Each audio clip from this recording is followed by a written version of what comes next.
This segment of the Bass Kayak and Beers podcast is supported in part by Douglas Outdoors, serious rods for serious anglers. Go to douglasoutdoors.com and check out their new lineup of Era rods that retail under $100. Norsk Lithium, the lithium battery that you need is just a click away. Go to norsklithium.com and check out some of the lightest lithium batteries in the market with the best warranty in the business. Mariner Sales, located in the heart of the DFW Metroplex, Mariner Sales has the largest inventory of kayak and kayak accessories in North Texas. You can also shop online at marinersales.com.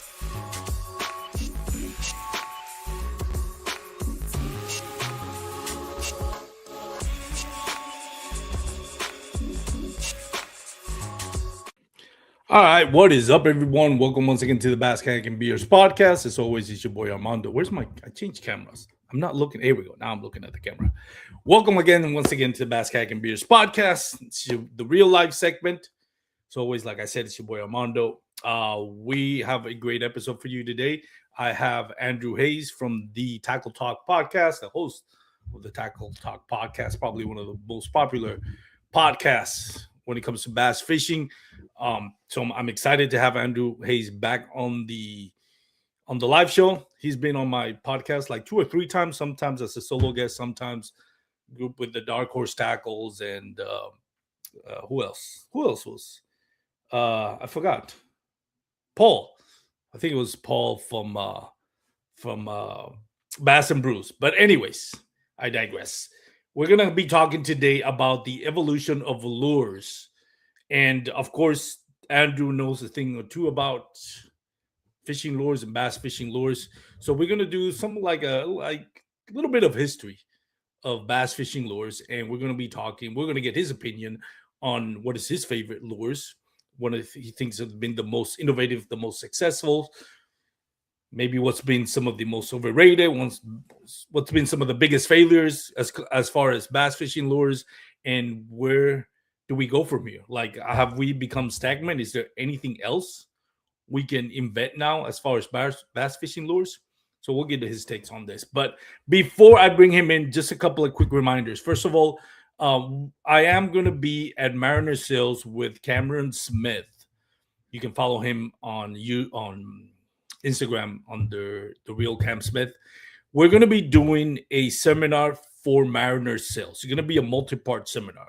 But the first, the first part of that series is going to be this Saturday, February 7th, from 11 a.m. to 2 o'clock at Mariner Sales in Dallas.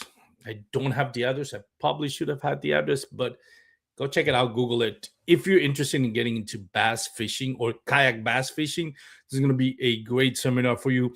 We're not there to sell anything. We're not going to promote a kayak. We're not going to promote stuff to make you spend money. We're there to, first of all, answer questions and give kind of like a PowerPoint presentation of what you should be considering before buying your first kayak or your next kayak, what things you should be looking for. Where should what questions should be asking. So that way you get the right kayak for you and eventually save money. We'll talk about safety, PFDs. We'll talk about accessories, what accessories, you shouldn't be spending money at the beginning, but maybe further down the line, and which ones work best if you're starting off. We'll talk about river, creeks, lakes, all that good stuff. There's going to be free food from 11 to 12, free drinks as well. And after, we're going to have a giveaway. We're going to give out gift cards. We're going to give out, I think it's going to be Yak Attack products. I don't want to say because I'm not completely sure. But either ways, we're going to have great prizes to give away. And everything is free. Again, it's for you to get knowledge. If you're looking to buy a kayak, a kayak for fishing, go check it out. Again, it's going to be at Mariner Sales February 7th from 11 a.m. to 2 o'clock. So hope to see you guys there. Without further ado, let's bring in our guest for today, Mr. Andrew Hayes. How's it going, man? Good. How you doing? Good to see you again. Pretty good, man. Glad to see you, man. And I'm glad you accepted my invitation. I know it was kind of last minute. You know how it goes with podcasting. A lot of times you get last minute cancellations, stuff like that. But you came through with a champ, and I know you're super busy with everything you do with your podcast and your current job and all that. So I really appreciate you taking the time. Oh, really twist my arm and make me come on and talk about fishing lures. Oh, darn. It wasn't that hard, right? It's like, No, hey, you want to come? pretty easy. Yes, I will. You want to Yes. come talk about lures? What time? Absolutely. So I will be there. for those that have probably lived in a cave for the last 5 years or so since you started your podcast, brief introduction, Andrew. Talk us about your podcast, Tackle Talk Podcast. And I'll Yeah, get a I'm beer just while a you do that. fishing nerd. Go ahead. Yeah, I'm just a fishing nerd at heart, I think. I mean, I grew up fishing, but really started taking it seriously maybe, I don't know, 15 years ago or something like that. And about 7 years ago, yeah, I just started a podcast kind of out of nowhere. Just there really weren't many, if any, fishing podcasts at that time. There were maybe two that you could say. There's BTL, which was like a radio show for a long time, an online show that then turned into like a podcast, obviously. And then Ike Live, I think, was doing like his thing at that time, but that was really about it. There wasn't really any sort of like, educational, super structured fishing show other than those two. And so we just kind of started it out of nowhere. And it's like anything else. If you keep doing it and you don't give up, like eventually you will have success at it. It's just a matter of keeping going and stay consistent. Like we haven't missed a single Tuesday in almost 7 years. So really, that's really it's what been 7 years. that's really all already? it comes down to. Yeah. Wow. I remember you telling me BTL Bass Talk Live. And I remember correctly, when you listened to it, it was one of the first ones you listened, but they talked about like talking about bass fishing was kind of like a side note. He talked about sports and all that, and then you were like not disappointed in the quality, but disappointed is like this is not what I want. That inspired you to actually create this. Goes full circle. The guys at BTL, I forgot the host name, by the way. What's his name? I forgot. Mark was the one that retired, and then Matt Pangerak's there still, and then they've got Frank Scalish now on the day 4. Exactly. So going full circle, then they decided, and I'm not sure if I got this right, but after listening to yours, they decided let's do a segment that's really focused on bass fishing, like sharing knowledge. So it kind of went full circle. Yeah, that's what the day 4 with Frank ended up being. And I'm sure it wasn't because of me, but just in general, they started a day 4, which was a lot more educational. And I told Mark Jeffries at the time when I got the chance to talk with him, I was like, if you guys would have done that back then, there probably wouldn't be a Tackle Talk, because I would have just listened to that and I wouldn't have like tried to make my own thing to fill that void. And so it is kind of funny how that is full circle. Like if they would have started day 4 with Frank years before that, then there's probably a world where Tackle Talk just doesn't exist at all, because I would have been super happy just listening to that. What would you be talking about then? I don't know. I have no idea what I'd be doing. Well, you are, for those that don't know, you are a musician at heart, right? Yeah, I love music. Sports, music, and fishing is like my 3 things that I love in terms of hobbies and my free time and stuff. Like I like playing, guitar and bass and mandolin and that type of stuff. Like I enjoy that. And then, yeah, I'm a big sports nut. So football, baseball, I work for a baseball team for my regular day job. And then fishing is like my other side of things. Oh, yeah. Oh, really? What do you work for? Is it like a Major League Baseball team? Yeah. So I interned down with the Cincinnati Reds for a little bit. I've worked for the past like 10 or 12 years for one of their minor league teams, the Dayton Dragons. So I'm our VP of sponsor sales, basically. I do all of our like, advertising, naming rights, radio, TV, media buys, all that kind of stuff. So on that side of things, I've been there since 2013, I think. That's pretty cool, man. Yeah. What is really cool about it is both things that you put your heart and soul into it, your work, and as far as working with the Reds, and then your podcast is both like your passion, right? Like you love sports, so you're working in sports. You love fishing, so you get to do your podcast. So yeah, you don't work. I can't imagine a world where I was like an accountant or something. Like that's just right? never going to happen. I tried that towards the end of my career in the airline industry, where I tried to work at an office to kind of get away from the chaos. And I felt like I was caged. Like I was like, my soul is every second is being crushed more and more, just being on a cubicle, staring at a screen. Do you get like the cool perks though, where you can just like fly wherever you want? Oh yeah, I retired. I retired. Yeah, awesome. I fly for free. So that'd be amazing. Just every weekend, you're like, oh yeah, I just want to go here for a day or two, and then boop, come right back. Yeah. I haven't done it after COVID. I think COVID kind of ruined it a little bit. Yeah. Like we got comfortable in our homes. Like me and my wife would do a lot of like we'll do like one big trip a year and then a bunch of little weekend getaways and stuff like that. And then COVID happened and you kind of like we for like a period of like a year and a half, we just kind of isolated. Not as much in Texas, but still like it was kind of frowned upon to travel and all that. So you kind of got comfortable with just being home and not doing much other than fishing. So I was like, I've been waiting for a moment where I was like, I want to get that travel bug again. Because prior to that, that was like, I love traveling and really seeing new places and stuff like that. So I'm surprised that that has kind of taken a backseat. And now if you tell me about, let's do a weekend getaway, like I want to go fishing. Yeah, let's stay here. Let's go to the lake. Yeah, there's plenty of lakes. We live in Texas. Yeah, lucky you. Let's start with our segment for today. So I'm going to put you in the spot.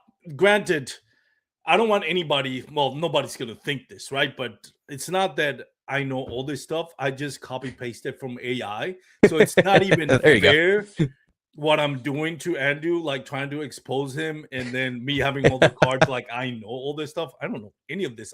That's what you should name this. Exposing tackle talk. That should be good. Who did that? Oh, it was Alex Rodden, Window Fishing. Yes, I'm going to change the thumbnail about that. That'll be cool. All right. So we start with a little trivia and see how much you know. Not necessarily bass fishing, but what was, if you remember, what was the first ever commercial production of a lure, like an artificial lure? I'm not talking about I should probably know this because I feel like when we had Ken Duke on one time, this was one of like his big things was the first lure. I feel like it's not the worm, right? It's not the cream worm. It's not DeLong. It's not. And it's not really credited to bass fishing. Is it a creek chub? Okay, so it's not bass fishing. It's being used for bass fly, fishing. like fly fishing? No, like traditional, not fly fishing. I don't know. What is it? The first commercial product lure was the Buell spoon, created by Julio T. Buell, 1820. I think it was in Vermont. He dropped a silver spoon on the water and saw a fish strike it, so he decided to make the first ever spoon. 1820. That's crazy. Shout out Julio. Yeah, thank you. Yeah. Do you know what the first patent lure is? So that was the first commercial, but the first one that got a patent. I actually have it right there on the back. I have a little bit of you can't see it. And your background's blurred. I can't see it. Is it like a creek chub? I'm trying to think of something that would be that early. Riley Haskell Minnow, patent 1859. Is it officially patented? These lures were handcrafted from copper, silver to look like a small fish. So it's let me see if I can. It's like a Castmaster or something, like a little. I've actually seen this in plastic not that long ago. Let me see if I can share the screen. I need to make the screen a little bit bigger because I really had to Google that one. I've never heard of this one, but share screen. It is actually this one right here. Oh, okay. It looks like that was like the first ornament or a letter opener or something. I know, right? But I have seen a couple of that was plastic that has the side fins. And those hooks on the back, and what it does, it kind of helicopters down. Forgot what the name of that lure is, but I guess it went full circle. That was the first ever patent lure. Interesting. From Painesville, Ohio. Ohio has a lot of first lures. Like we were a pretty trailblazing area for lure. You know what's interesting? Production. And I want to get your thoughts. So this is going to be we're virgin already from the main subject. But I see the Ohio Fishing Expo is super popular, mainly because content creators like you, Window Fishing, who's also from Ohio, if I remember correctly, Dark Horse Cycle guys, they're from Ohio. There's so many, like Brad Hicks from who's not doing the podcast anymore, but he had the catch, and then before that he was with Paddle and Fin. There's a rich culture of bass fishing in Ohio. This is Yes. considered typically the roots of it is a southern sport, Alabama type of a sport, and all of a sudden Ohio has been exploding with it.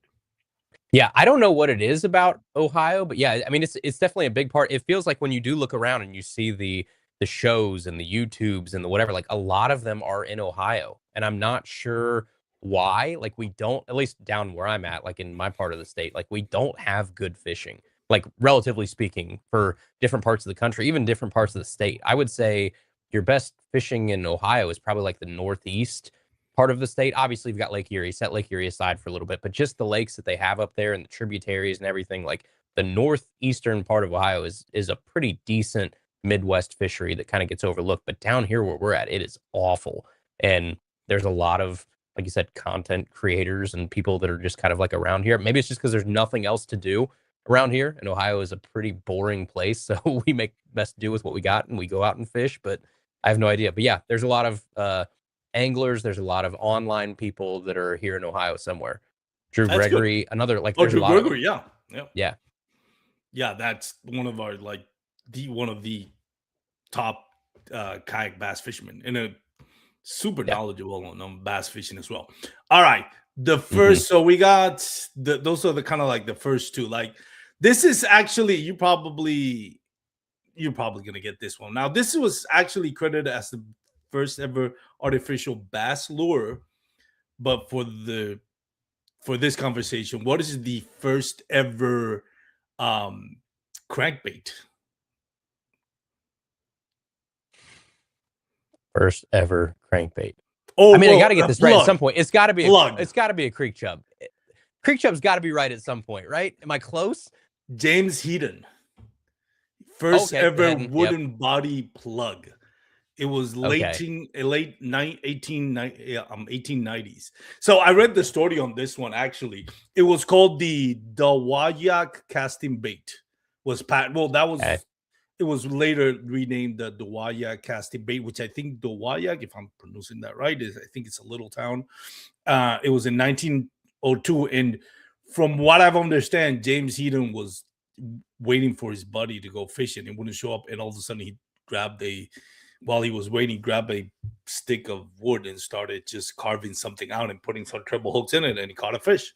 That's where the first nobody calls it a plug anymore. It's always crankbait. It's so crazy. I didn't even know when I first heard the word plug. I was like, "What is a plug?" And then I found out it's a Yeah. crankbait. Top water plug. It's all kinds of stuff. Yeah. I think if I'm thinking of the one you're thinking right, it's it's spelled like Dowagiac, right? Is Dowagiac, that the yeah, one you're? yeah. Yeah. Yeah. That was, and it looks like just it's I've like a actually seen spook it. with almost like a cone shape up front, and it's got a little bit more flatter top to it. It's almost like a weird looking pencil popper type deal. Yeah, and Yeah. it's really interesting. Have you ever been to the museum for Bass? Not the Bassmaster Museum. There's a museum, and I think it's in Ohio, if I'm not mistaken. I mean, if it is, it's probably around I'm Akron somewhere because that's where so many of these people came from. Was like the Yeah. Akron area with the rubber industry and all of that. Like I'm sure some of the ones that you'll get to here in a minute, a lot of them are stationed or started around Akron somewhere. All right, first ever plastic lure. Who invented it and what was it? Was it a worm? Can you give me that No, hint? hard plastic. I should have Okay, hard plastic.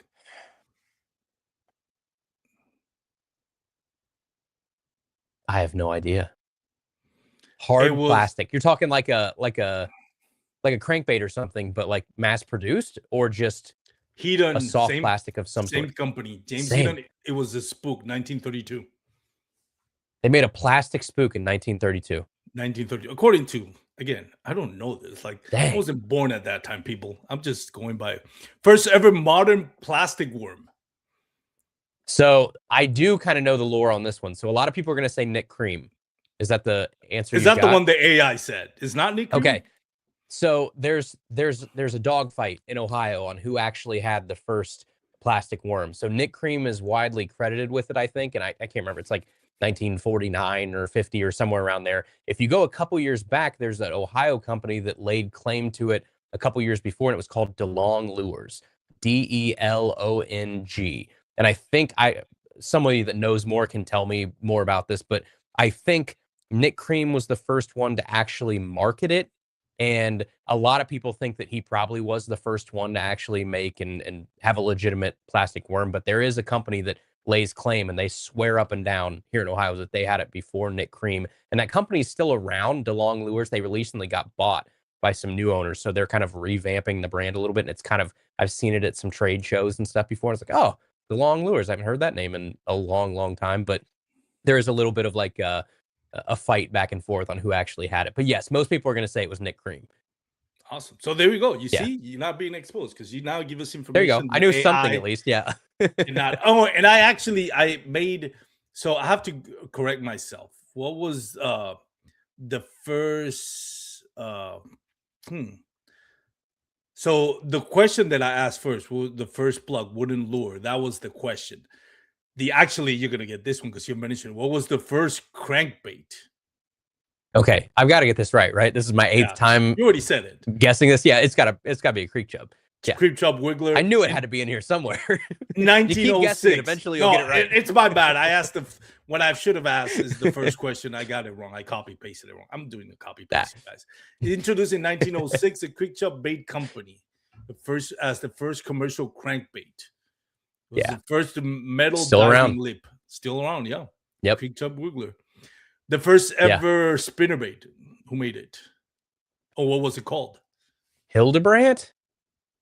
Shannon Twin Spinner was the first. Twin spinner.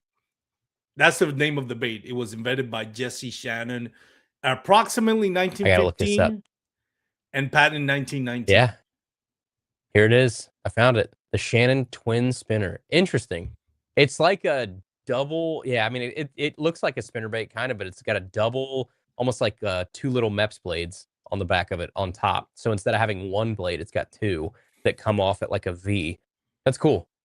And they also have the Shannon Pork Twin.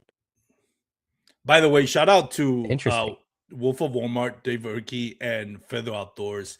They're holding the fort down. Holding chat down, boys. Guys, appreciate it. Love it. I know there's more people watching, but you guys are holding it down. So props to you. You get points. All right. This one is pretty easy. Who invented the first bladed jig? Is it Z-Man? No, how do you not? This one I know. Well, I researched it a long time ago. How do you now this one? This one I'm disappointed in you now.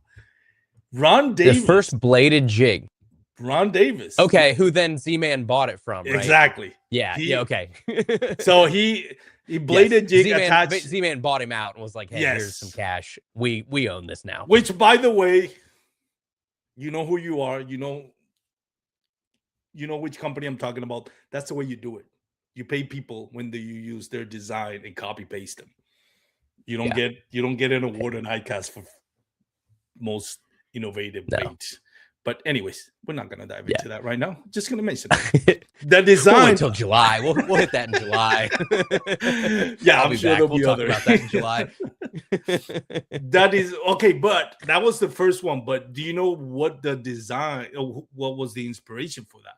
There was another kind of bladed jig that was actually or invented or named in 1958 that inspired the like traditional bladed jig. Yes. I don't. The Walker Special. The Walker Special. See, this is where it gets fun. I'm gonna look up. I never even heard of that. I always thought Ron Davis was Ron Davis Senior and Junior, both of them credited for it. Walker Special lure. Now you have me curious. Is that what you say it was? Walker? Did you say it was Walker Special? Walker, according to AI. Walker Special lure. It's not pulling up any cool oh, here you go. Did you find it? Let me see if I can find it. I found a post from Epic Eric, and he's got what he calls a Walker Special, the lure that inspired Ron Davis to create the original chatterbait from Rad Lures, was purchased by Z-Man. Watch. Okay. Yeah, it's like a it's like a flat blade that they attached. So this is where you get the idea to put the snap through the middle of the blade. It's literally just a snap in the middle of the blade, and then there's another hole that's got a treble hook sticking out of it. Interesting. Yep. And Huh. segueing to actually today, I went to do some creek fishing today, and I wanted to go. We're going to talk about this for the new. I haven't tried it. First time I bought. I didn't even throw it, but I bought the new. I don't know what is it, the fuzzy balls kind of thing. I know Oh that yeah. sounds that's a horrible name for it, by the way. I'm already regretting using that term. The fuzzy But balls. yes, so I didn't try, but I saw an almost exact replica of a chatterbait by $5.99. You gotta love it when those patents expire, man. We went Yep. from like We're ready to go because $15 to $5.99. they're direct. They can attach directly to the head now. They can do whatever they want. It's free for all. Finally. Yeah, Finally. I know. Finally. It's Yeah, the only time thank I've seen goodness. like something's going down. And it just happens to be one of the best baits ever made prior to the forward facing sonar, which we'll get into that later. Not as far as controversy, but as far as how that's shaped innovation of bait. Yeah. So now there is one that I didn't research because you did the research for us a few years ago, and it happens to be my favorite episode that you've done because I love the history of stuff. Rick Clun, you remember that episode? Of course, you remember that episode. Oh yeah, yeah. What? Yeah, for one of the forefathers of popper fishing. Yeah, exactly. What is Rick Clun? Which one of the things that I respect Rick Clun so much is like he never took credit for the bait that I'll let you mention it. That he's widely regarded as being the founder of that bait, but it's actually a good friend of his that passed away. You remember that bait? like the pop R? The Ned rig. Wasn't it Rick Clun that you had on your episode that was that was Ned Cady. Ned Cady, I'm sorry, not Rick Yeah. Clun. Ned Cady. I apologize. That's another great example though, where it's like Ned's name is on the packaging. Ned is the person that everybody knows the Ned rig for, but Ned will be the first one to tell you he didn't invent the Ned rig. Like everybody always says, "Oh, Ned Cady, the inventor of the Ned rig." He's like, "No, I just wrote about it. I just documented it. That was something that was around in like central Kansas and where he was at." And there's another conversation you can have about the company that we just talked about earlier that did pay someone for their rights to use that. I think the opposite could probably be said for Mr. Cady. Yeah. I don't think Mr. Cady has been compensated based on the image and likeness they have used to sell the Ned rig, but that's a whole different conversation. Yes, I'm sure there's a huge rabbit hole, but I did appreciate. But yes, actually, Rick Clun was my favorite. I don't know why I got those confused. The episode you did with Rick Clun was really good, but the Ned Cady one I really liked because he went like he was honest about it. It's like, I didn't invent it. Wasn't me. And I think he mentioned the name of the person. I can't remember who it was. Yeah, there were a couple guys like Guido Hibden was a big name back then, and a couple other folks that were in that kind of like Kansas Midwest area that all got on that real small profile deal. And then he'll tell you too, it's like the way that we fish and talk about a Ned rig. He's like, that's only one of like the 12 ways that we used to throw that rig. They used to swim it and pop it and work it like a a mid water column jerk bait type deal, and now we just think of Ned rig as like half a Senko that you drag along the bottom. He's like, that's not what a Ned rig or whatever you guys want to call it is all about. So that's a really cool episode. If you go back and listen, that's one that I probably should go back and listen to like once a year, just because it's so cool to hear the guy that we assume invented and did all of this stuff just really break it down and be like, no, you guys have a lot of this wrong. Yeah, it's such a deep dive into that. But yes, that was definitely one of my favorite episodes. So funny, I actually went and fished a Ned rig, which I hadn't done in years, and I remember Ned Cady talking about how he hates to Texas rig it. Like he always has he always loves to use an exposed hook. Yep. He says it doesn't get hung up as much. So I was like, I'm gonna Ned Cady it. Pardon the pun, and I'm gonna throw it, with a hook. And I got snagged and I lost it. I'm like, screw this, Ned Cady. I'm gonna go back to the Texas rig because I'm fishing on a creek, right? So it's getting snagged every time. So I'm like, right, I'm sorry, I'm not. Yeah, Ned, I'm sorry, but I'm gonna use the Texas rig version of the And I did. Yeah. Did got a little spotted bass out of it. So Yeah. still going thrown with that It's one. awesome. Wolf of Worma says, if you like those, Armando, have I got a lure for you? Oh yeah, I know which one. With this is going back to the fussy balls things. Anyways, good one, good one, dude. Good. All right, so fast forward to now. What has been some of the innovations that you've seen in bass fishing lures that you feel like it's been like, I hate to use the term game changer, but has surprising you with the production that, or know how popular it's been? Yeah, I would say, I mean, I would argue that there hasn't been a lure that made a splash quite like the chatterbait since the chatterbait Yeah, came out. Like we haven't had like a groundbreaking new lane or new genre of baits or something because almost everything at this point, I know it's a lazy argument to make, but like almost everything's been done at this point.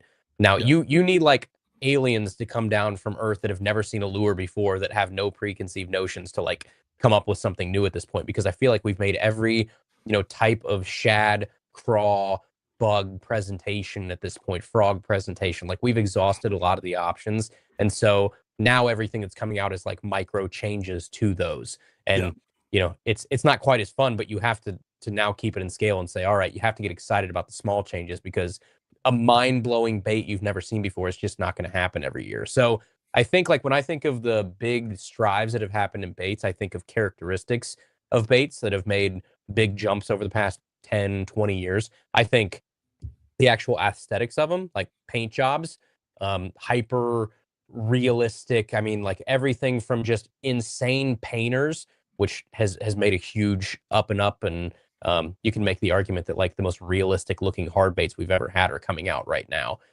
You also have the ability to like print on paint jobs now. So like Berkeley does that a lot, or some of those like the soft plastic people where they can now do these kind of printed, realistic, holographic looking overlays on this soft plastic. I think that's cool. Materials have come a long way.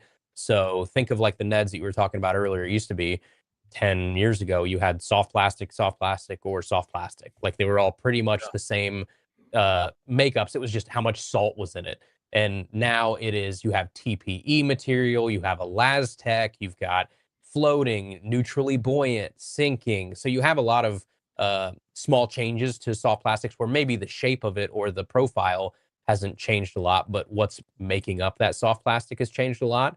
Um, we've seen like sizes change a lot too. I mean, you see trends like that where 5 years ago, if you went to ICAST, everything was downsized, everything was smaller and smaller. mhm, And can we get a Ned version of this? Can we get a micro version of this? How small can we push the profile? Now you've kind of seen the pendulum swing the other way, and you're seeing big baits have a really big moment. So ABS glide baits and 7-inch, 8-inch, types of single jointed, multi jointed shads are kind of on the up and up now. Like last year when I went to ICAST, that was the big thing was every company was coming out with a plastic mass-produced version of a resin glide bait. Um, I think internals, I guess you could probably go that route. So sounds profiles, your one knockers, your tungsten, your weight transfers, all of those have come a really long way. It makes casting easier. It does give you different sound profiles. And then the other thing I think of is just like niches that baits fill. So we try and categorize baits as well. This isn't just a jerk bait, it's a BFS jerk bait, or it's a finesse jerk bait, or it's a oh, finesse popper. 2 years This is ago that was optimized for forward-facing sonar, like all that forward type of stuff. facing So rods. That's my favorite one. yeah, so I think that's like those are some trends that I see, and those are some um, boundaries I think that have been pushed, and we've made some strides there. But it's all characteristics of baits that we've had over the past 10 or 20 years. It's not groundbreaking new bait types that we're seeing. Yeah, I think a lot of that has been renamed. I agree with you with the chatterbait before forward facing sonar, and I don't know how true this is, but the conversation was that the chatterbait or the bladed jig, whatever you want to call it, um, was the bait that won the most money on bass tournament elites and bass opens. Now that was Yep. before forward facing sonar. Now everybody doing forward facing sonar, the Mickey rig and all those. That has completely like Yeah. flipped the script on that. It was going hard like up until like 2 years ago, and now we see like NPFL decided no more forward facing sonar. I don't follow MLF that much. I know they made some changes. I know Bassmaster made some changes, which, you know, at the end of the day, viewership decides what the next decision is going to be, if they go, if there's any make decision, or if they hit the spot that they needed to hit to, you know, make the anglers happy and make the viewership that is actually bringing in the money happy. So Yeah. we'll see where that goes. But I've seen now lately, over the last 2 years since the changes for the Bassmasters, I think we're seeing less of the, because there was like 2-3 years ago, I mean, it was kind of ridiculous with the everything was forward facing sonar, like everything, and it was the same exact bait for whatever reason. Oh, they just wanted to add forward facing sonar. I remember, I'm not gonna say the rod but I did went to the expo, the Bassmaster Classic Expo, and you were actually doing interviews on that one.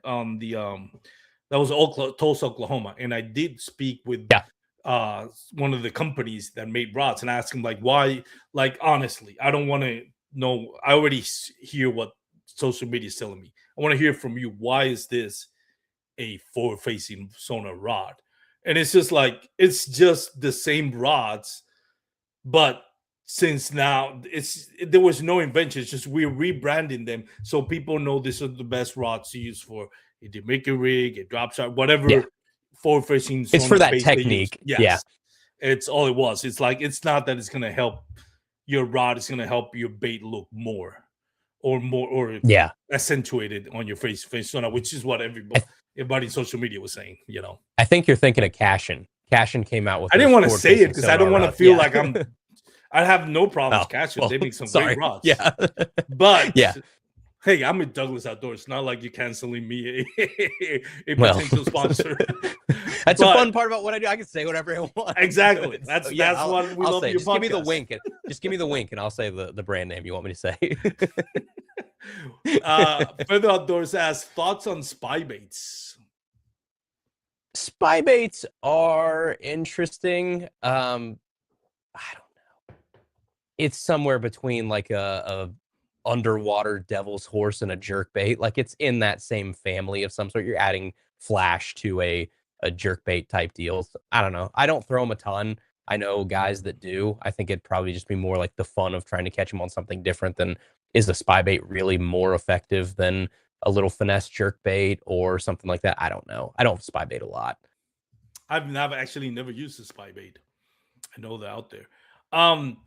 What would you say? Well, I know you're not gonna be shy about this, but what would you say is the most overrated lure? We're not talking about the ones that come out in ICAST that you and I post on it every time we come out of ICAST, like, this is the stupidest thing, this is the ugliest thing. I'm not talking about those, like, but what is a popular bait that you think it's overrated? Maybe not just the brand specifically, but just this type of bait or whatever the bait. I'm probably gonna sound like a broken record here because I know I've probably said this before. I think a whopper plopper. I think a prop bait of some sort, just those regular cast and chuck and wind single prop baits. Like, there's so many situations I would just rather throw a buzz bait.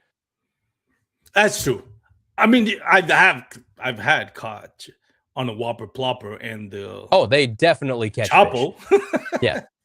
Speaking about copying baits, but yeah, I kind of agree with you. I think the whopper plopper, the thing about it is, after one bite, that wiring internal mechanism, what it does, it's not, that tail is not flipping, so the whole blade flips, and two cast in, and your whole line is completely, on just twisted, and it's like, this is not good. I, like yourself, I've gone to more of actually one of the classic ones we already mentioned. And I got this from Michael Cates, one of the best anglers nobody has ever heard of, especially with kayak fishing in Texas. I've always said, Michael Cates ever decides to go national and fish all those national events, not a lot of people are going to win tournaments. Guys are screwed. Michael Cates. But I I was fishing OH Ivy on a tournament, and we were at the boat ramp. I actually made a little reel on this on my Instagram, and I'm looking. I was like, I need to see what he's throwing. And Michael Cade's old school, like all his baits are like old school. And I see this, the Hedion torpedo, and it was transparent. And I asked him about it. It's like, what is that? This is a bait that, I mean, the original, like we're talking about the original bass bait, that kind of claimed like the first ever commercial lure for bass baits. Um, and it still to this day works great. And I think I like it more than the Whopper Plopper. Yeah. Yep. Just regular head and even the little head and spooks are awesome. Like I think topwater spooks. No, the best spooks are hidden. Yeah. Gun to my head, and you can throw one brand of spooks for the rest of your life. It's gonna be head. Smallmouth bass on hiddens are like I went with oh my god, Andrew, like from the co-host of Serious Angler Podcast. My god. Bailey? Andrew Full? Andrew Full. And we were at the Niagara River throwing spooks, the Hedon spooks. And I have never thrown a Hedon spook before. And I love how it really does those wide walks. And smallmouth bass were just coming up and smashing, and everything is then. That's all the spooks that I throw, because it just makes this really wide. I mean, I guess you can make any of them, but for whatever reason, the design on them just makes it go really, really wide. Yeah, Dave just mentioned it too. They make awesome silent spooks, like the Zara spook and the Zara puppy and all of those. Like, awesome. They're great little finesse spooks.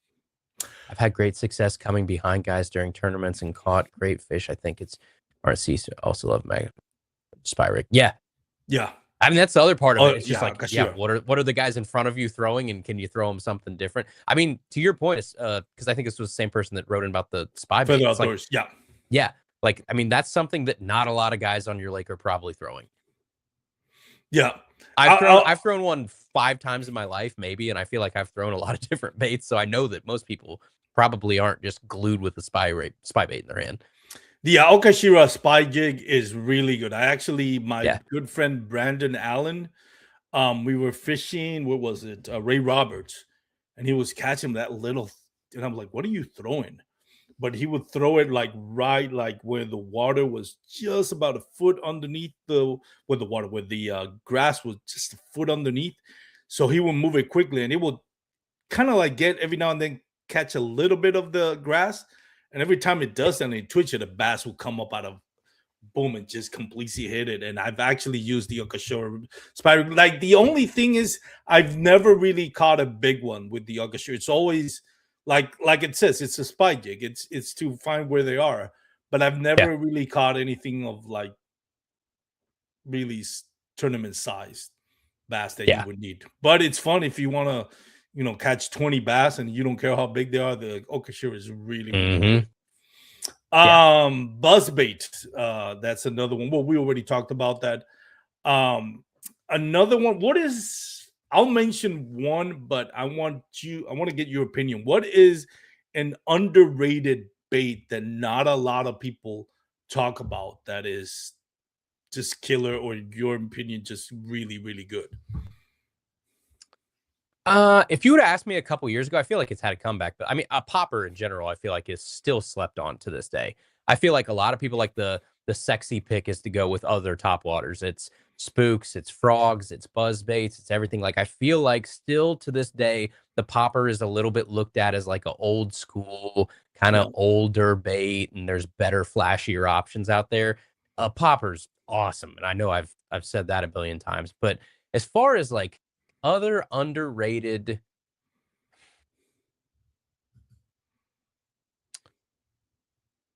I feel like most stuff gets its play that it should get. There's not a lot of like super sneaky baits at this point.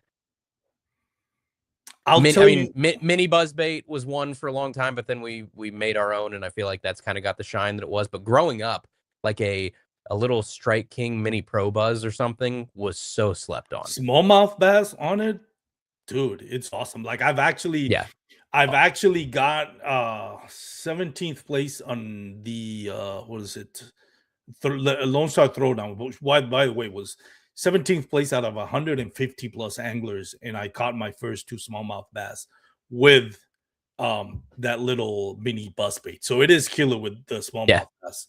It really is. Oh, just a regular spinnerbait, I feel like at this Yeah. point has fallen out of favor. And I mean, now the bladed jigs and everything get all of the shine, but dude, a regular like double willow spinnerbait is awesome. I have caught growing up. I mean, we used to go to Walmart. We'd ride our bikes to Walmart. We would buy those $1 Walmart spinner baits that they have that aren't even in a package. They're just like on a hook somewhere, and they have the UPC code around the hook itself. And you would take it out. They were $1. They were white and blue. Those things were awesome. Yeah, I feel like I hope you're right, Feather. I hope that they are back on the up and up because I feel like they have definitely got slept on over the past 5 years, 10 years since the chatterbait really took its shine.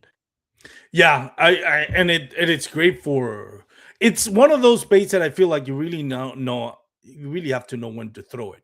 Like a spinner bait on super calm days, high sun, clear skies, no wind, you're not gonna catch anything. I mean, you definitely could, but it shines really when it's a lot of like if you have moving water or if you have super windy days, it just outshines pretty much any bait, I would say.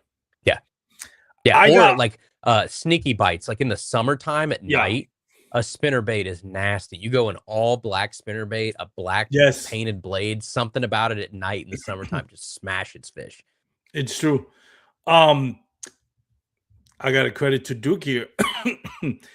This one is very underrated. I agree with you. He put most underrated on a separate comment, but Scrounge your round head. your head. Yes. Scrounger head is a weird deal. Scrounger head, I have trouble sometimes because I really like some scrounger heads, and then I really don't like some scrounger heads. I think my favorite one, or at least one of them, is probably Janko. I think Janko makes a really good, Yes. solid scrounger head for the money. Probably one of the only Genko is actually another company that I think is on the company itself, I think is underrated. I think Genko makes some Yeah. you don't hear their name. I guess I don't you might know this, but I don't think Genko is associated with like now everything's like a big corporation, right? Like Yeah. it's all under Yeah. one umbrella. And I don't know if Genko's under one umbrella or if it's still an independent company. See, when I think of Janko, I think of like Lucky Tackle Box, Yeah. Mystery Tackle Box. They were in a lot of those, which I mean, that's a solid brand to get introduced to in one of those big boxes. Because, dude, if you throw a scrounger head, like a Janko scrounger head with a Jerky J on the back, that is a sick combo. Yes. No, and Jerky even with J's the are fluke, awesome. They're also very slept on. Yeah. with the fluke, they were great. Like I haven't thrown one. I Yep. had the only thing is like I have to check out the Jenkos because by the way, Jenkos underrated uh uh jerk bait. Mhm. The Vision 110, the clickbait, they all get all the hype, right? Jenko Yep. has a great jerk bait that nobody ever talks about. Yeah. And I actually found it on a mystery tackle box years ago. Yeah. And I still have it That was somewhere. back when those subscriptions were actually good because they didn't turn into a bunch of in-house brands yet. Like they actually Yes. did go out there and buy real brands and put them in there Yeah. before they were just like, oh no, it's Mystery Tackle Box and every bait in here is now a Catch Co brand because we own them all and there's no Yeah. point in doing it anymore. Yeah. And you remember Lucky Tackle Box? God, that was horrible. When they first started, Lucky Tackle Box was awesome and they went downhill real fast. But when I first got into fishing, Lucky Tackle Box, like you could get a Lucky Tackle Box subscription and you got like rage crawls in it. You got like actual real stuff, and then slowly it just right Duke, down the toilet. Dave, I've been calling you Duke. My bad. It's Dave. Duke. Dave Duke. Oh, David. Sorry, Dave. Don't call him David. David Duke. Not a great name. Don't look that one up. Well, now, I mean, and not to plug them in because I'm not currently associated with them, neither are you, but we both were at some point with Dark Horse Tackle, and they kind of like, they're the old school, like, yeah, we're going to get good. They're baits. doing it right. Yeah. They're doing it the right bait, the right way. Now it's Yep. not anything corporate. Like you mentioned, it like, all of those. And it's sad because it was actually a good product, but then it got greedy, and then it started kind of like underselling, and people got Yeah. pissed off and stopped doing it. But like Dark Horse Tackle, man, they have some really good ones. I had them last week, was it, on the podcast, on the live show, and I have and I actually, that's great segue, because I discovered one of these baits that I'm gonna say it's one of the most underrated baits. And I discovered it through Dark Horse Tackle.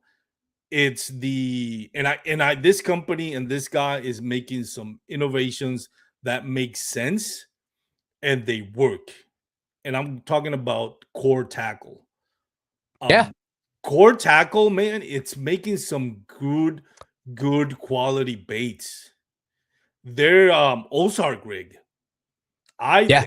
I've mentioned it last week, so for those that listened to last week's episode, I apologize, sound repetitive, but OHIV, I was skunking up until the last hour and 30 minutes, and within 30 minutes, I caught my limit. I didn't catch a check, but I think I got into top 10 or at least top 11, just simply throwing an Ozark rig on a Zoom trick worm. Yeah.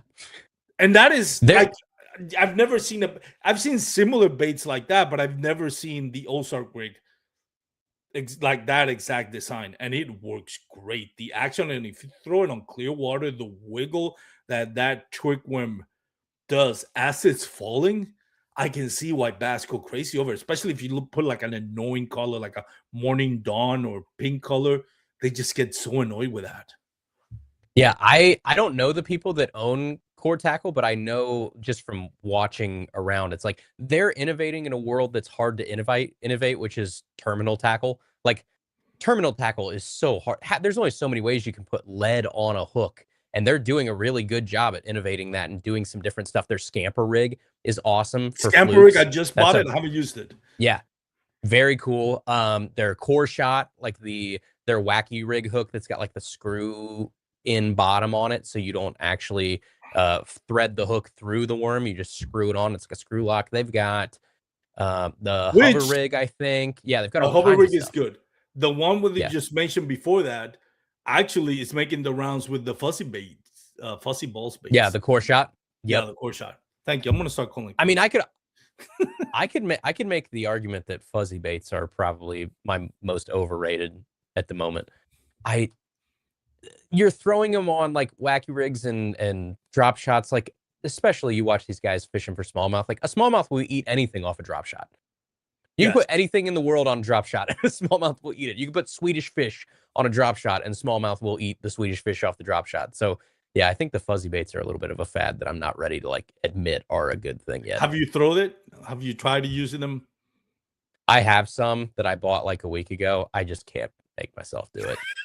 I will at some point, I'm sure. You're not ready to lose your own self-respect no. yet. Yeah. I have a little bit of dignity left. Be a really, really bad streak streak of getting skunk for like several weeks before, like, all right, I'm exhausted and everything. I'm gonna be like on the river, like hiding my bait, so anybody in the bushes doesn't see me throwing it because I'm like ashamed afraid that of I'm any throwing drones spying on you. Look, a TRD bugs or something or whatever they are. Yeah, Andrew Hayes Tackle Talk podcast throwing the fuzzy balls. That's funny. They do me like Mike Long. There's some guy in like a ghillie suit off to the side that's like videotaping me throwing fuzzy baits.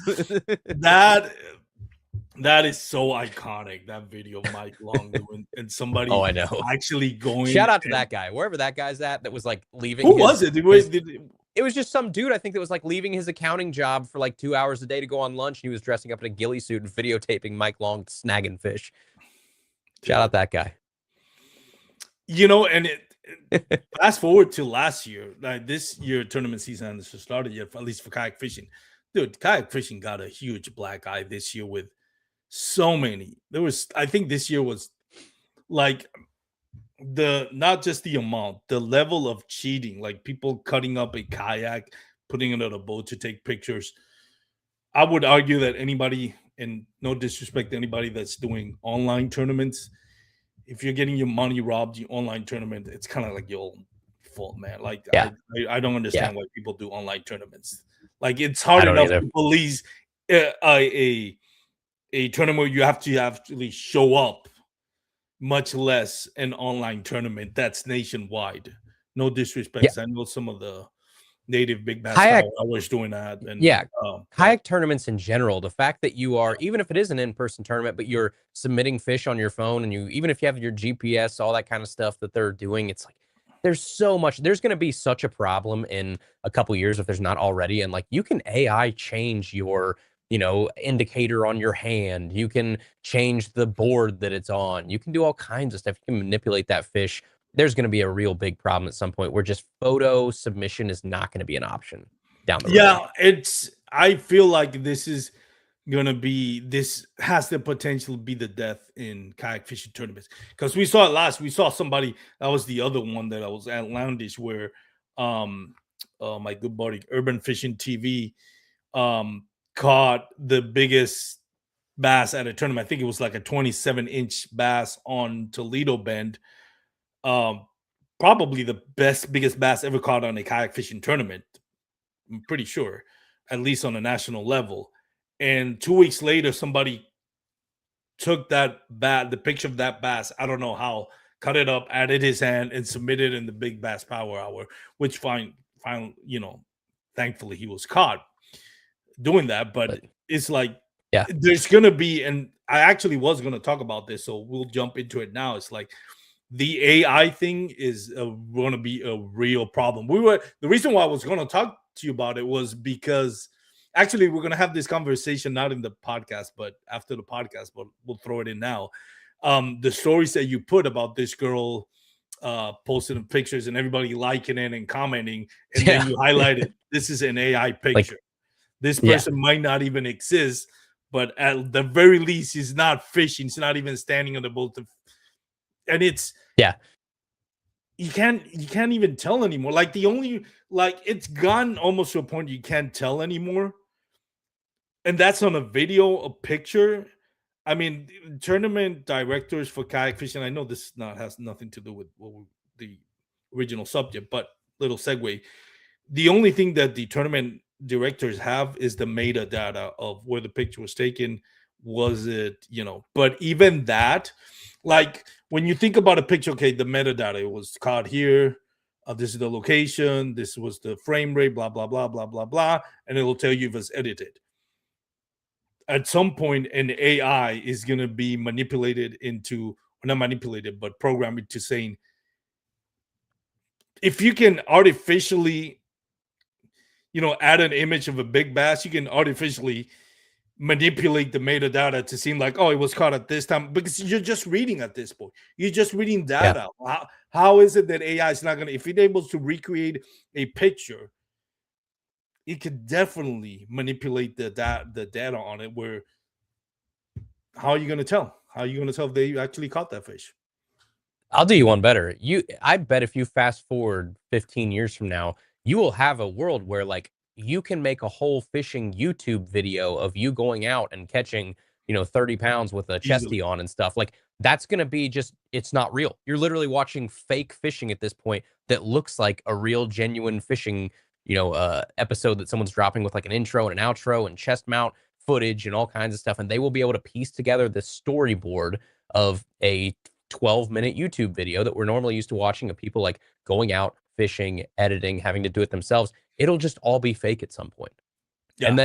And then you wonder like, okay, well, when everything becomes fake, then what do people value anymore? Because at some point you're not going to want to watch that. No one's going to want to watch fake YouTube fishing videos. So is it the imperfections that then people glom onto and love again? Like, is it the humor? Is it the fact that you go out and you do have a bad day? Is it, do we get away from digital stuff altogether and now we're going back to like in-person things because that's the only thing that is real anymore? So do you go back to oh, we don't do podcasts anymore. We do, I don't know, you go to a theater and you pack it and you listen to two people talk because that's the only real thing anymore. And I don't want to watch online slop. I don't know. I don't know where this all goes in 20 years. Human It, interaction maybe becomes like the gold standard of something where it has to be in person now. yeah, no, it's is there gonna be and we're really diverging here, but it's like one of those things was like, well, what am I being entertained? It's like when realities TV started, everybody's like, oh, we're Yeah. we're tired of the cookie cutter, 80s, 90s TV show. We want like reality TV, and then Yeah, reality laugh track TV. sitcom over and over Yeah. again. Yeah. And then reality TV became fake TV because turns out it wasn't really reality. Scripted. All It was scripted. all Yeah. scripted the whole time. Yeah. So Yeah. this is, AI is, I don't know. It's interesting where we're going to go with this. But 20 years from now, people are going to say, man, this Andrew Hayes has not aged a bit. There's just has there's a baby face. caricature of me. Yeah. I'm still convinced you're AI because you're like, how does this kid look so young?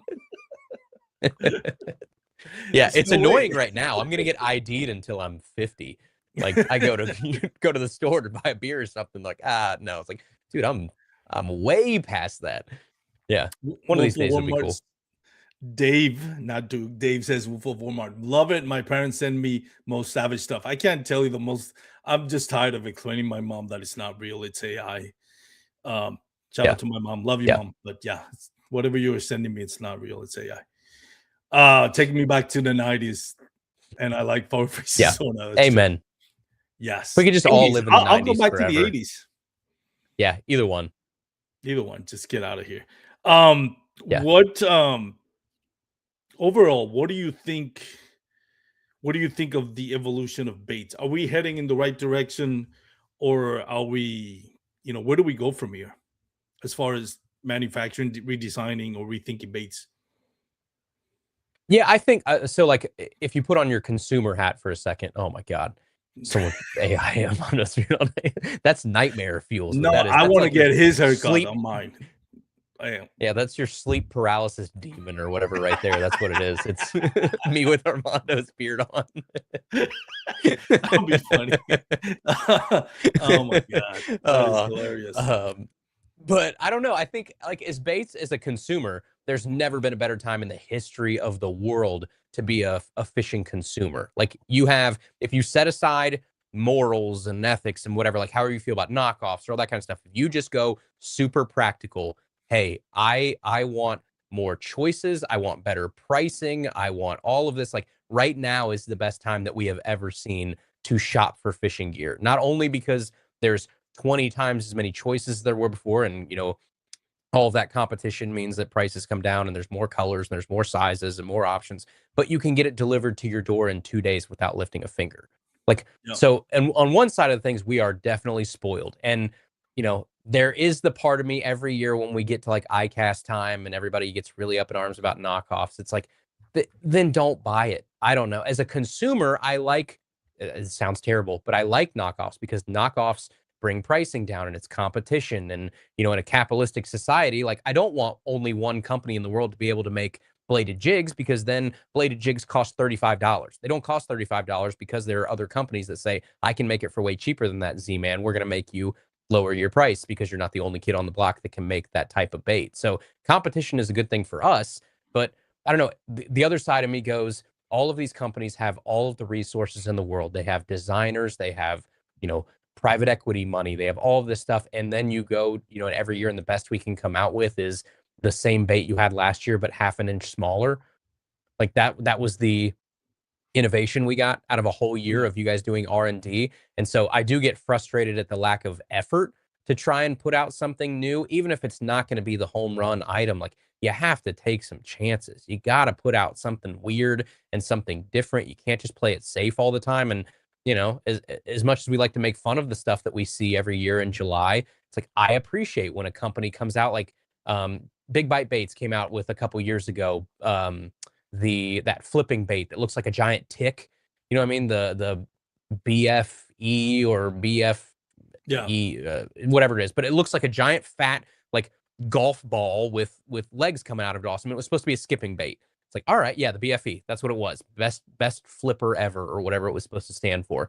I like that. As weird as that is, okay, you tried to come up with something that's basically a soft plastic rock that I can skip under these docks. Okay, I'll take that. So I like weird sometimes. I wish we got a little bit more weird. Yeah, that's an interesting point. I think right now the innovations. Sorry, Dave, I don't have my phone with me. So no.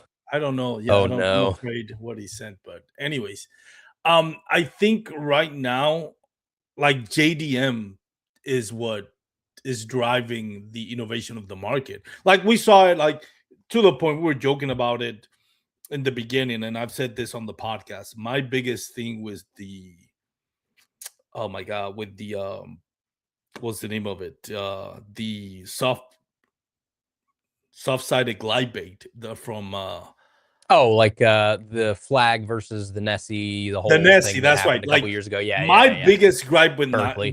with Berkeley was like, and it was to me, it kind of like still is not for the average uh, angler, but more for the people like yourself that are invested in the business, that we like to look at the business side of it.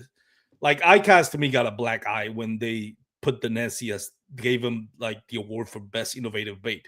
Like it's literally the Yeah. flag. Like I'll give him credit. It's a better like you look at the flag and you look at the Nessie. The Nessie has more quality parts, and I know some people right now is screaming at their phone or when they How listen to this on dare the you? MP3, how dare you, Peter Hooser? I love you. I still love you, buddy. But it's the truth. Like that Yeah. bait, like the Nessie is better than the flag. For it to be awarded most innovative bait is absolutely ridiculous because it's a copy. Yeah. But going back So to what you the said, way all go that ahead. Oh well, yeah, actually, you the went way to all the that works seminar. is like Yeah, so it's like, everybody probably knows how these things work at this point. It's like someone like a Pure Fishing has more contacts in that room in ICAST like as a whole because yeah, the awards are voted on by like the media and those type of people. So it's not some person at ICAST like pulling strings behind the curtain. It's whoever votes for the most, but they can whip the votes. They can rally the yeah, troops. It's like Congress or anything else, right? Hey, I invited 50 people to ICAST this year and I have them, they all have our credential badges or whatever. Like, we want you all to go vote for the Nessie. Like, they can do a little bit of that. You can whip the votes. And so, yeah, some of that stuff you have to take with a grain of salt for sure. yeah. And fast forward to last year, I think Pure Fishing wasn't even on ICAST last year, was it? Yeah, no, It was- they were not last year, and I don't think they're going to be this year either. They took yeah, that that might be. smartly. I think people are starting to take that money that they used to spend like ridiculous amounts of money for ICAST booths, and they're going, we could do way cooler stuff with that money than set up a booth at ICAST. So I think I wouldn't be that's surprised if more people do that. I think this is the turning point for ICAST. Like when you see Pure Fishing, one of the biggest investors in ICAST, just completely drops out. Not just ICAST. Yeah. Out of the people that I'm partnered with, Douglas Roth didn't bother to go in. Norsk Lithium didn't go either. It's like, yeah, no, it's Yep. not worth it. And I think we're seeing what ultimately the beginning of the end for ICAST. I don't think it's going to be what it used to be from now, from this point on, because there's not that much investment. But going back to the Nessie and going to your point, like what I do appreciate is like if you look at the flag, it's a JDM part that I actually wanted to buy online. Just only get it through like Instagram. It wasn't through the website. So it's only one person making it through the website. They were sold out for like 6 months. Whenever they were available, it was $45 plus shipping and handling, and it comes from Japan, so it's going to take a couple of weeks to get here. Well, I can just go to my local tackle shop, buy the Nessie for, I think the small one was $9.99, the medium was something like $12.99. It's like, yeah, for a quarter over a third of a price. Like at some point, you have to realize I am the consumer here, and I don't condone getting an award for innovation for a bait that's copied, but at the same time, I'm like, right. Yeah, like, do I really want to spend $45 on a It's how the JDM world part that I works. can It's like get we it? Yeah, all order generic stuff off Amazon all day long. Like fishing's Temu. no different. Yeah, Exactly. but I mean, your phone charger that you bought, is it an Apple phone charger from the phone store, or is No, it one you got for $8 off Amazon? Like you got one for $8 off Amazon. That's just how the world works. Five Yeah. Below the store. Yeah, exactly. Now, It- yeah, I will say it's like if I was a company, yeah, I'd be really upset if someone took Of my course, design. yeah. I understand that completely, but at the end of the day, like I have buddies that fight me to the tooth and nail on this because they have companies and they have been knocked off. And I get it, that's got to suck royally. But for me, as just the dude that's buying stuff, I'm not going to get as upset about it as you are because I don't have a dog in that fight other than I want to save money. I want to get better products. I want them more available. The only outlier to this was and I think that's give you the other example of that is one that I think I don't know all the details about the ins and outs of the business, but from at least from where I see it, which is a little bit further away than you see it, you might want to clarify this for me if I'm wrong. But the other side of this was when Evergreen partnered with Z-Man to make the jackhammer. It was like, okay, Evergreen has this design, Z-Man has this. Let's merge and make this product because Z-Man had the patent. Now that went from a chatterbait costing $9.99 to costing $15.99. So yes, the other side of that is like to feed now. Yeah. Yeah, now you have 2 mouths. Like that's the right way to do it as far as the business ethics of it, but it's costing me more money because now that chatterbait costs $5 or $6 more, which was a great jackhammer was worth it. But now we're seeing the end of the jackhammer with like I just bought. I think it's called the Hula. Have it in the garage. It was $5.99. It looked I couldn't tell the difference between that and a jackhammer. Well, and even you saw it from Z-Man's side. Like, there's a reason Evo. they came out with the Evo. Yeah. The Evo was to kill the jackhammer almost, or to have a jackhammer version where they keep 100% of the profits, not having to split it. Yeah. By the way, in Evergreen, talking about innovations, I think it's Evergreen. Is it the one that instead of using beads, they use some type of lack of a better term here, but a microchip inside their crankbaits and their spooks. So it makes a recorded, I think, sound. So I think the way it works. That is Go ahead. Livingston Lures. Livingston Lures. That's what it is. That's what it is. So I used to have crankbaits for Livingston Lures. Kind of mixed results on that one. I don't think they will get me as much bites as a one knocker. But for those that don't know, so Livingston Lures, what they would do is they would, I guess, raise minnows or any type of like bait fish, crawfish, whatever, and they would record their sounds. If I think, correct me if I'm wrong, they would record their sounds, load them into this microchip, which would then go into this crankbait or spooks, because their spooks were like that too. And the kinetic energy of you reeling in that bait and that bait moving would power this microchip into making these sounds that supposed to be a recording of the original bait that it's imitating, which I thought it was fascinating. But the concept of it is fascinating. I think like, oh yeah, that's genius. But I felt like it didn't give me as many bites as a one knocker or the heat on spook, silent spook. Mm-hmm. Yep, I agree with you. I think it's a cool idea. I think it's a little bit of a I don't know, marketing spin on that a little bit, but I love the idea. But it's the same thing as like the Hydrowave. The Hydrowave came out and every pro told you that you needed a Hydrowave on the front of your boat so that you could make bait fish sounds and get the school fired up. And I think we've all realized over the years that like that was kind of a load of baloney. One more bait that I want to get your thoughts on before I let you go, because like I always say at the end of my podcast, I've had you for an hour and 13 minutes, so I don't want to take too much of your time. You're a busy man as it is. Senkos. My opinion on Senkos is, yes, they're expensive, but I personally, I don't know if maybe it's just mental, but I really think that there is a difference between a Senko as far as end results than a Yum Dinger. Would you agree on that, or would you think that is... right through the heart with my Yum Dingers. Oh, man. Oh. Would you... basically, do you think they're overrated, overpriced? I think it depends on what you're doing with it. I think if you are like weightless wacky rigging, then I think a Senko matters, right? I think if you are throwing it on a 3/8 ounce Texas rig, I don't think it matters as much. Yeah.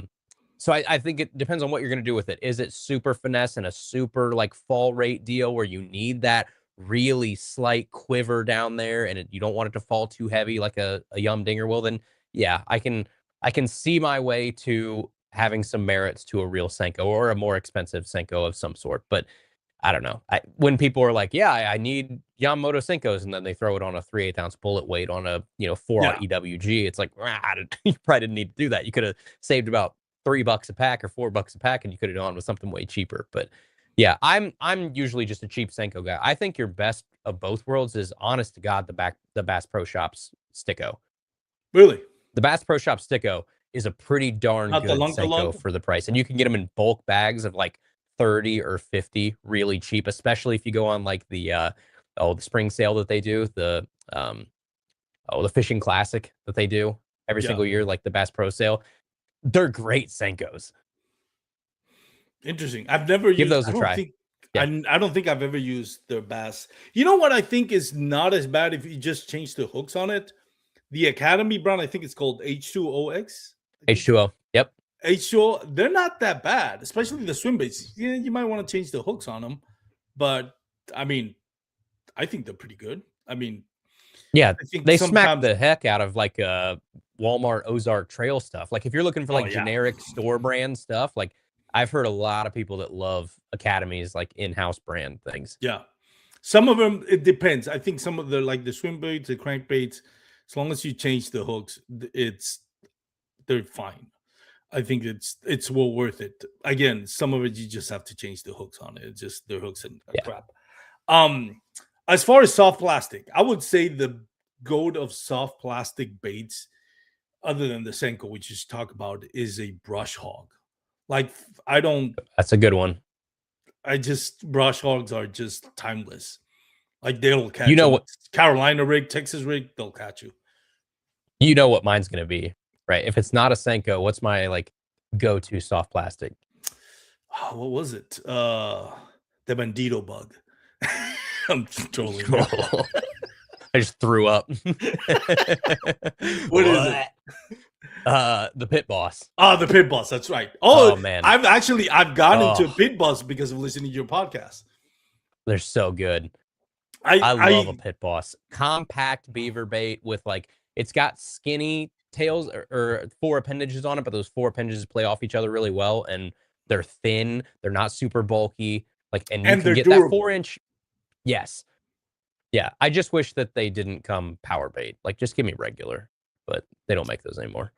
Yeah, the power bait thing. It's I don't believe in. You and I I don't had want this. my hands to get all slimy. I don't really care about the scent part. Just give me a dry, soft plastic. I don't want it all gross and slimy and all over everything. I don't remember if it was something I've heard you said this, but I don't know if it was on my podcast or listening to your podcast that you talked about. And I think it's when you went to that propaganda. I call it propaganda, but Oh, the Berkeley thing down in Berkeley thing Texas. down in Yeah. Houston, Texas, where they're trying to convince everyone that they spent a month developing. Anyways, it's you, I'm not gonna put you in the spot, but they did talk about the scent, and I think you probably mentioned it on your podcast. So what is it about scent? Because I thought there was really some good insight that you got from that you shared with everyone about there's scents, like I think it was more like synthetic molecules that a bass they can't even assimilate that. Yeah, it's one of those things that it's like anything else, right? It's like you have to remember the source that you're getting the information from. So you're getting the information from people who work for Berkeley, whose job it is to try and sell you max scent and power bait and that type of stuff. So you have to keep that with a grain of salt. I really try my best to do that while still taking whatever, information I can from people like that and say they are smarter than me. They spend way more time observing No. fish and that. So there's going to be bias there, but at the same point, they are biologists and they do study fish. So the one thing, like Mark Sexton is a guy that I trust what Mark Sexton says to me because he has spent his entire life observing fish in tanks and trying to prove or disprove one thing versus the other. He swears up and down that like scent is probably the most important of the senses for a bass. And I'm just like, I've I have not seen enough in my life to say Mhm. that I believe that. Like, I think in the terms of like importance, it depends on water clarity. If the water clarity is low, I think vibration is the most important. If water clarity is high and you can see, then I think sight is the most important. Like, I think in a clear water situation, above and beyond, sight is the most important thing to that fish. But they swear up and down that like scent is a huge deal. Like that a bass can somehow, like he explained to me, like they're in a stew or a soup where there's just so many different things going on at any given time. You're in like a really loud environment, for instance, you can hear 100 different things going on at once, but you can kind of zoom in on something. So if you're in a really loud city, but you hear a car horn go off, you can you can kind of identify that car horn through the noise because it cuts through the noise. I guess scent, they kind of explain it like that. Like they can smell things from really far away. It's just a matter of like it's amongst all this other jumbled smells that they smell at any given time. But a lot of the things that we spray on baits, they say that a bass can't even smell. So like Jack's juice or Bang or like some of those really oil slick things Mhm. that we used to spray on baits through like an aerosol can or something. They swear up and down that basically all you're doing is like coating that bait. It hits the water. That comes off as like an oil slick, and a bass can't even, that doesn't even hit like the receptors in a I bass's think it's nose. It's just kind the of like in and out. molecules So are too dense, something like that, right? yeah. Yeah. So there's all kinds of science on that of like what they can and can't smell. I don't know. I just don't put a lot of stock in it. I'm No. sure that it might make a little bit of difference, but I would rather worry about the vibration and the look of my bait. And then I think I would probably put sound number 3, to be honest, because just me, I've been under a water in a pool before. If you drop a penny 50 yards away in a pool, dang it, I can hear that penny hit the ground, in that pool. So I know that vibration travels so well underwater, and I know that bass being an animal that lives underwater and has had to adapt to that, they've got to have crazy, quote unquote sound profiles to them there where they can hear that tungsten hitting that rock from Mhm. so far away. They can hear that sound a craw is making as it, scrapes along the bottom or something. So I probably go sight, vibration, sound before I even come close to worrying about Yeah, smell. and I don't think smell is gonna make a big part if you're like throwing a fast moving bait. Like, what are they gonna smell? Like, they're gonna go because of the reaction bite, or they're hungry, or Yeah. they happen to be feeding. I don't think they're gonna go there. It's like, oh, I smell bacon. It's fast food. Right. Let's get it. Um, one of the going back to the pit boss, because I skimmed over that part. And I wanted to mention something about the pit boss. I am not, neither you and, well, at least I know I'm not sponsored by, who makes a pit boss? Berkeley. Yeah, yeah. It used to But be Havoc, which was a subsidy of Berkeley, and now it's just Berkeley Power Bait. so what I love about the pit boss is there are two things. Especially, it is great for punching grass, but it Mhm. has those little, I don't know, notches on the back, so you can kind of keep the tip of that hook buried in, but easily accessible if they get to bite. And they are a lot more durable than you would think. So they don't get, Yeah, if you are punching grass, it doesn't come out full of grass, like, yeah, at least the hook doesn't, as much as other baits do. So it has a good hook keeper that you kind of low key don't notice it until you actually rig it. You're like, oh, this is a great hook keeper. Like, I didn't realize this was yeah. such good. It's durable. Those And thick ribs that are on the back of that bait is what you're talking about. Like yes, those, yes, they're awesome. they are One of awesome. my favorite shapes ever. I don't care who made it. Anybody can make it, remake it. I bought I probably shouldn't say this, but you can go online and you can buy an exact replica of that bait mold. They come from like Ukraine or somewhere that's definitely not supposed to be making those, and it's patent infringement or whatever. But you can go on eBay right now and you can buy that exact mold of a pit boss for like $24, and you can make your own. I did That's it for a crazy. long time. Well, they do that with the Vision 110. Yeah. So the other thing about it is, like, I'm big, and I've mentioned this on the podcast a bunch of times. I'm big on the appendages, right? Like, you see Mhm. those appendages that have that little scoop on the back, like the rage tails, Yep. right? That little Yep. scoop makes it, you know, have that flipping or kind of like fin action that I think Yep. gets reaction bite. Like, I'll put a rage tail on a jack on a chatterbait, and it absolutely makes a huge difference compared to other trailers. But what I like about the pit boss, and you touched on it, so it's very compact, and it doesn't, the first time I saw it was like, I don't know, it doesn't have those little appendages. Is this little appendages going to be kicking around and creating action? Because there's some of them there, like, yeah, no, it's just dead. It's like a dead leaf falling on the water. It has really no Yep. action. But what you mentioned on it is the design.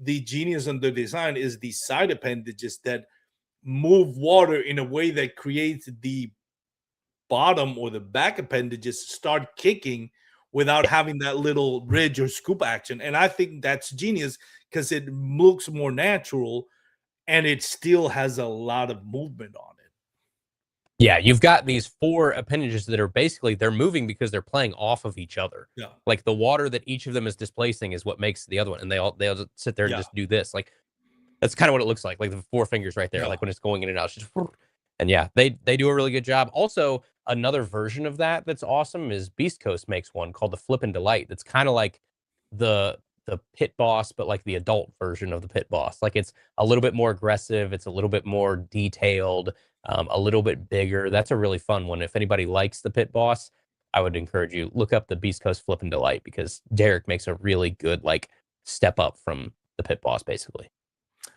Interesting. I have to check it out. All right. Before I let you go, you Yeah. have to tell me what is the. I kind of mentioned the overrated, but what has been the worst ever bait that you've seen? Like, this is just maybe it's the. We'll go back to the fuzzy balls. I have one in mind, but I'll let you answer first. Like super ridiculous. I think, like the double plopper that came out that ended up in the bargain bin so fast, and all of those I think are silly. I also think there's some from years and years ago that are like they're so sought after, and I don't understand the hype about them. I think a good example on that is like pre-Rapala wiggle warts. Like if you can find Oh pre-wrapped yeah, wiggle warts, they're worth a ton of money. I never like I've used them. I bought pre-wrapped warts to try and figure out what all the hype was about. I don't really get it. I Like, I actually have don't a get the hype. couple. I would rather throw a rock crawler. Just give me a Spro rock crawler. I feel like I would be much happier in most situations than like even the most expensive old wart that I have. Um, I throw them every once in a while because it's just fun to throw a bait that has that much hype behind it and people love it so much. And it's something to step back in time a little bit. But I don't get the hype on like the Wigglewort train. Um, I think there's probably some others that don't hold up as well anymore. So like the Rapala floating minnow was a big deal back in the day. I think that is time has kind of come and gone. I know there are people that still throw floating minnows, but that kind of thing is over. Bomber long A's, I guess, are kind of come and gone. Like there's some old baits that I know people really, really, really love. That's just I never really caught that bug. But yeah, if you want to go like super ridiculous, I think I'm not a believer in the fuzzy baits yet. The double plopper was atrocious. That ended up in the bargain bins at your local Dick's Sporting Goods so fast after it came out. Um, there's the most ridiculous bait that I've seen was from G-Rat baits, and it was from 3 or 4 Damn, years ago. It was G-Rex. called the Proper Buzz. It was a buzz bait, but where the hook would normally be on a buzz bait, it was a whopper plopper. So it was a whopper plopper buzz bait combo. It was a whopper plopper with a buzz bait blade on a like an R bend wire. It was the most ridiculous Yes, thing I've ever seen. I I seen was like, that one. what is this? I have a couple in mind. I don't want to come off as a hater because I love the fact that a couple of kids grew their social media channel to a point that they got their own baits. Unlike my guest here, I actually like the bandito bait, even though it won't last you more than one bite. I like their trench hog. Yeah. I like their lunker log, even though it lasts less than a Senko. I think their cinnamon color lunker log is really good. It's one of those baits like, yes, this color actually does make a difference. But I do have to give the nominee like the Razzie Awards, so to speak, Yeah, yeah. to probably the worst bait that I've ever seen. No hate to the Guggen Squads. I love John B. I love what he's doing. But the clickbait, aptly named the clickbait, because that's exactly what it was. It was a click. Oh, That was so bad. horrendous. That was So horrendous. bad. Oh. Uh okay, along those same lines, yeah, that was a terrible one. The I know which clickbait one you're was gonna say awful. now. The Sixth Sense hangover that came out a Oh, couple now years you're ago starting was some pretty bad dang blood right bad there. too. Yeah. Yeah, and then neither one of those liked each other. Yeah. I will say, you mentioned one that is a good call out. The trench hog was a good bait. I They think the don't trench last, hog but was they're good. solid. I know, but I think the shape of it and the size of it is cool. I'll give you that. I've used a trench hog as a top water, believe it or not. I'll throw it on a single hook Burn spinner it. and burn it, and it'll get bites. They just Yeah. don't last. I'll Yeah. get one bite and that's it. It's done for. But they will get Yep. bites. Carolina rig on a Carolina rig, it'll work good. Yeah. But it has I a think it's little bit fair. less Yeah. floating.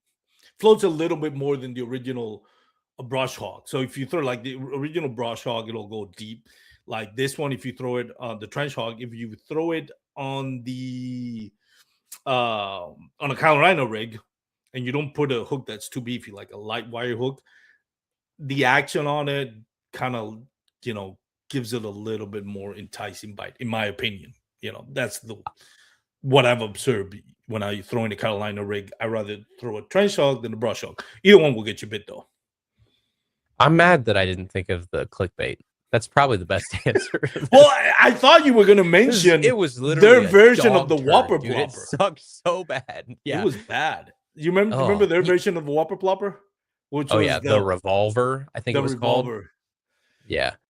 Oh, so bad. Okay, here's a brand that everybody loves, Megabass. They made a bad bait like 3 or 4 years ago. The sleeper gill Really? was bad. The which one? That's sleeper gill, the sleeper gill. So it was kind of like it was the bluegill looking. You know how they have the dark sleeper, which is like the small Yeah, swim yeah, bait yeah. that's got the hidden. So Oh, they yeah, made yeah, a yeah. sleeper gill, which was like a bigger version of it, and they tried to market it as like more than just a swim bait. Like you were supposed to be able to like flip it and uh, work it off the bottom and kind of jig it and stuff.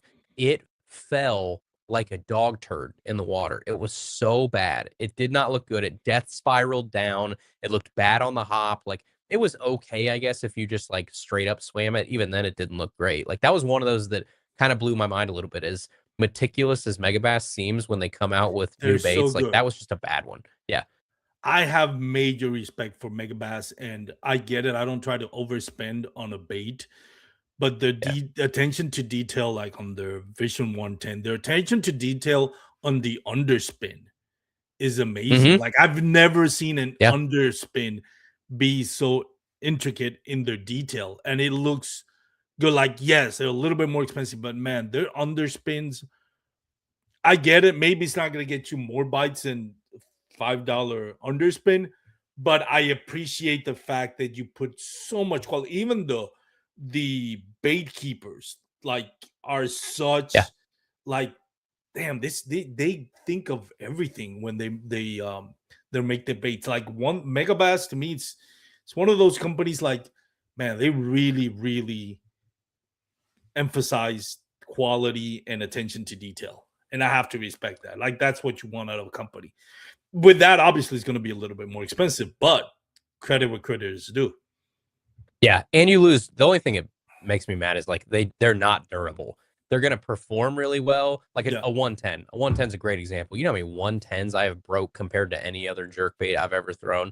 Like the lips on 110s are made out of glass. I don't know. I mean, you break really. them so easy. Oh yeah, we break 110 bills all the time. I have so many. We call them keychains, right? They're 110s with no bill on it that you can't do anything other than I guess make a keychain out of.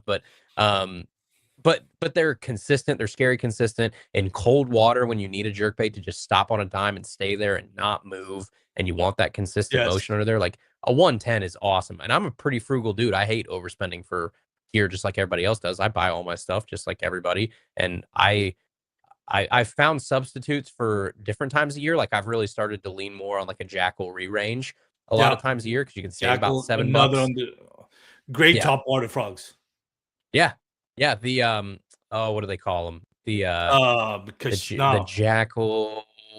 God, what is the It's not a name of it? gavacho. Is it a gavacho frog? What's No, I know the name of it. The um? Jack. It's a weird name, man. I know. Oh, Go ahead. so I was thinking there is the gavacho frog. You're thinking of the like Kyra or Kara Kyra or whatever frog. you Yeah, saw. Yeah, yeah, that is one of yep, the best top water frog designs I've ever seen because it yeah, displaces water so much. Like you take that bait, you take that top water frog, the exact same rod, reel, and line, and you pop it, or do the dog walk compared to any other like the Spro, which is one of the most popular ones. That Kiera frog from Jackal just displaces a throws lot. water. It's like Yeah, this is I was like, this is not even a popping frog, and it no, displaces so much water. It's it's crazy. like a chugger. Yeah, I know. And it does, it's like, wow, it displaces a lot of water. So I'll yeah, again, one of my favorite top water frogs. I'll mention yep, one last one before I let you go, but because again, credit where credit is due, because I know we've kind of like uh trolled on them a little bit. But This is a bait, the soft plastic bait that is. This one is actually like original design, from what I can tell. I've never seen a soft plastic like this. It looks exactly like what it imitates, and it has great action. You know which one I'm going to mention? What shape is Berkeley. it? Soft Berkeley. plastic Berkeley. Is it newer? No, 5 years. Oh, okay. That wasn't what I was thinking of. I don't know. Gilly. What are you going with? Okay, yeah. Dude, that thing is awesome. That's another one people got very upset of when it came out. Why? Is it imitating is it a JDM? I didn't know that. Yeah, there's JDM versions of it, yeah. Oh, really? I didn't know that. Yeah. But it's like anything else. Like you can find, anybody could come out with anything at this point, and you could go find something that looks similar to it somewhere else at this point. Like, we're not going to get, again, mind-blowing shapes. Like, there's only so many ways you can make a soft plastic small fish look like. But yes, there were some Japanese versions of that. I didn't know. I'm not big into JDM. What is your favorite JDM? Neither am I. Really? Yeah, I was never gonna throw a flag. Like when all that stuff happened and people like got very mad about the Nessie and the flag.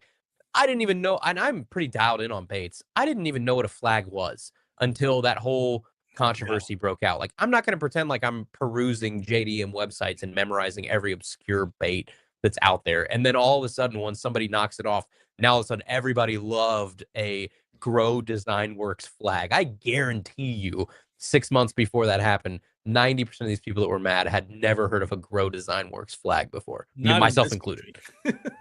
Yeah, maybe exactly. in Japan, but I didn't know that. So I always get props to the Gilly because they're designed to, typically you put a paddle tail and that gives it action, but their design on their body is like, it's like all this little like knobs, like a radial tire of a car, and that gives it the action. It's just a very tight action. But when I throw it, I'll literally go to a creek. I'll see some sunfish. I love the sunfish pattern, and I'll throw it next to and swim it around a school of sunfish. It'll get mixed in. Like, I was like, I'm sure maybe a basket. Well, maybe not because they bite it, but it's like that looks exactly like the sunfish. If I get the right size, dude, that thing looks exactly like it. Yeah.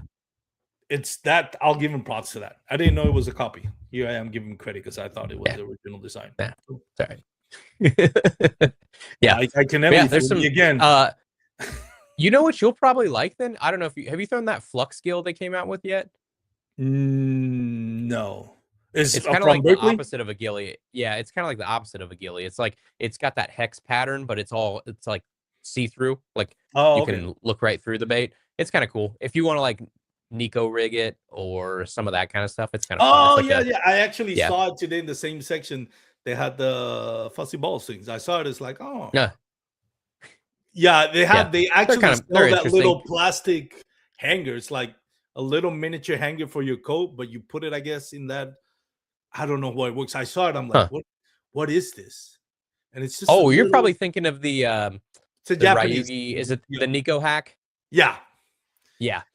Yep, that got really popular last year because Easton Fothergill won the classic using that Nico hack on his Nico rig, and everybody was like, "What's that?"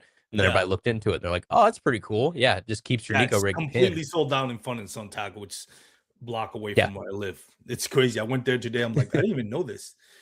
Yeah. All right. So I appreciate you, Andrew, coming out to a podcast. I'm sorry that I kept you so long here. So I really appreciate it, man. As long as you want. I got no bedtime. Shout out to the one person that's still online watching. I don't know who you are, but you're my hero, Dave. If that's you, great. If not, whoever you are, thank you for watching. I'm going to wrap it up. Before I let you go, Andrew, where can people follow you? Where can people listen to your podcast? And what's in store in the near future for Tackle Talk podcast? And for you, because I know you're doing some side stuff with Bassmaster. Yeah. I mean, you can find us on tackletalkpodcast.com, everywhere that you listen to podcasts, Apple, Spotify, iHeart, Amazon, all those places. Coming up in Tackle Talk, a lot of more of the same. Like, I mean, just trying to put out a great show every Tuesday, and we put a lot of prep and effort into it, and making sure that it's topical and that it's I try not to do a whole lot of fluff in it. I want it to be like, if you're going to trust me with 30 to 60 minutes of your time. Like, I want it to be information packed and not just, oh, I take that for granted and I just don't come prepared for that week. So more of the same for sure. Yeah, I'll be working the Bassmaster Classic down there this year, doing some stuff for bass, which will be a lot of fun on the broadcast and everything. And yeah, other than that, just every Tuesday, you can come find me on wherever you listen to podcasts. Awesome, man. And again, congratulations on all your success, man. I know you, above everything, you're true to yourself, you're true to your audience, you're true to your brand. And I admire so much what you're doing. I think it's like a beacon of light in all this noise of social media and II and sponsorship and all that. You've kind of shown everybody this is how being like honest and respecting your audience, what it means. Like, if I get anything about other than the great show, is your respect to your audience. And I think that it shows in the support. Like, you've garnered a following, not a cult following, but just a general like loyal following, because people know that you respect them as an audience. And I think more people need to understand that, and props to you for everything you're doing. And I love that you're having success. I think a lot of people quit because they want the easy road out or the shiny thing, and you've just kept true to who you are and to what you're doing. So props, man. I hope you keep doing it as long as you want to keep doing it, man, and get to enjoy you, and until AI takes over and makes a copy of you, and we will never know the difference. Yeah. then we'll just be sitting on the couch watching ourselves talk. These guys never ate same haircut for 5 decades. Oh, well, the same to you, man. I appreciate this. I always enjoy coming on here. It's nice to have just genuine, nice people to sit down and have a conversation with. And you've done a great job. I know you've been grinding at this for a long time, since the paddle and fin days and before that and everything. And I always appreciate coming on here. It's always a fun time. It's always a pleasure to have you in the podcast, man. Thank you. And for those out there watching, listening, again, you can follow us, Bass Kayak and Beers, YouTube, Facebook. We have 2 shows. One is bi-weekly. It's the Advanced Kayak Angler by Daniel Perry, where he talks about tips and tricks to help you catch more fish. And next week, Monday, Dan has an episode with, forgot the host name, but his name is Daniel as well. And they're going to be talking about the free rig, which we didn't talk about it, but they'll talk about it, which is one of the kind of like the newer style baits that's been kind of getting popularized over the last year or so. So they'll be breaking down that bait, and we'll have the live show every Thursday if we can, with a special guest like one today, and where we talk more about other stuff, not specifically meant to teach you, but just to have fun conversations. If you're gonna wear be on the water, please wear your PFDs and stay safe, especially with cold weather. Keep in mind that 120 rule, I think it is, where water temperature and air temperature has to be add up to more than 120. Otherwise, you can get hypothermia. I think that's the rule.